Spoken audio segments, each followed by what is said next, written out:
बिस्मिल्लाहिर्रहमानिर्रहीम। दोस्तों बुजुर्गों भाइयों, अस्सलामु अलैकुम वरहमतुल्लाहि वबरकातुहू। दोस्तों भाइयों, आप देख रहे हैं अपना यूट्यूब चैनल और नीली रावी फार्मिंग, और मैं हूं आपका मेज़बान मोहम्मद अफजल।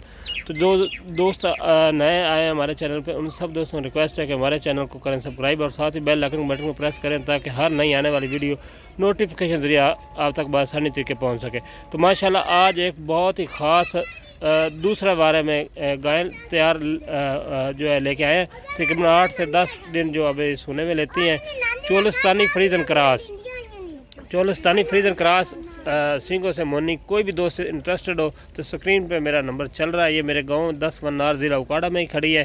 तो कार्गो की सहूलत मौजूद होगी, जितना कार्गो की पूरा पाकिस्तान सहूलत मौजूद है। कोई भी दोस्त लेना चाहे स्क्रीन नंबर चल रहा है, आप ले सकते हैं।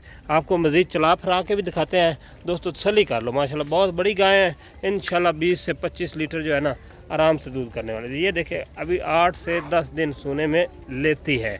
कोई भी दोस्त इंटरेस्टेड हो, किसी को पसंद हो तो माशाल्लाह ये स्क्रीन पे हमारा नंबर चल रहा है, और हमारे साथ रब्ता कर सकते हैं। ये चेक कर लें, माशाल्लाह हर तरफ से चेक कर लें। बहुत ही आला क्वालिटी की गाय है। चलते हैं उनके मालिक के पास, मज़ीद इन्फॉर्मेशन आपको लेके बताते हैं। माशाल्लाह चेक करें, बहुत ही बड़ी गाय इंशाल्लाह 20 से 25 लीटर अभी 10 से 12 दिन जो लेती हैं। अस्सलाम वालेकुम भाईजान।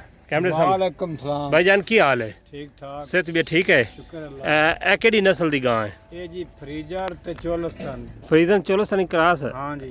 पहला सुबह कितना इंदा दुध दा की मिल्किंग रिकॉर्ड है? 22 लीटर दूध दोदा रहा पहला सुबह बच्चे ने छाड़ के। 22 लीटर। 22 लीटर। ए हुन दूसरा सुबह है? दूसरा सुबह। थना दी बिल्कुल साफ सुथरी। थना दी 16 हर पासू क्लियर है। क्लियर। मुंह दंद भी पूरे सु। दांत दुआली है। दूजा सुबह सुंदी पी। माशाल्लाह दरिया दे इलाके दी गां ते चंगी गां ते इन्हां दा फाइनल मोहब्बत नाल की रेट लाओगे? रेट तो अपना दा गां तो 5 लाख दी पर 4.5 लाख। नहीं मोहब्बत वाला रेट बट सब लाओ। चल 4.5 लाख नहीं 4.5 बोल ले, मोहब्बत वाला रेट लाओ जेड़ा ना विक जावे कि दोस्त भी फोन ते विक जावे इंशाल्लाह ताला। चलो पूरे 4 नहीं यार मोहब्बत कर यार, इन्ने दा माल नहीं विकना है। ठीक है तू व्यापारी नहीं, सानू पता है। ठीक है लेकिन जेड़ी है ना मोहब्बत ना 3.5 लाख लाओ, इन्हें मुंह ते पैंदा ला लो, कुछ नहीं होंदा। तुहाडी घर दी तुहाडी केड़ी व्यापार दी। चलो ठीक।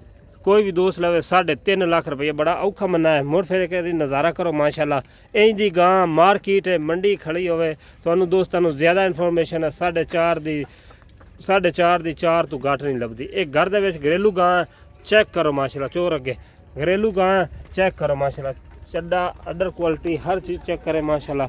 फाइनल 3.5 लाख रुपए दी। ज़िला उकाड़ा कोई मौके पर आके देखना चाहे, फ्रीजन चोलिस्तानी क्रॉस है, मौके पर आके देख सकता है माशाल्लाह।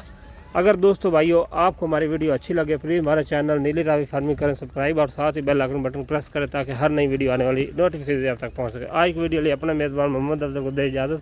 अपना बहुत सारा ख्याल रखना। अल्लाह हाफ़िज़।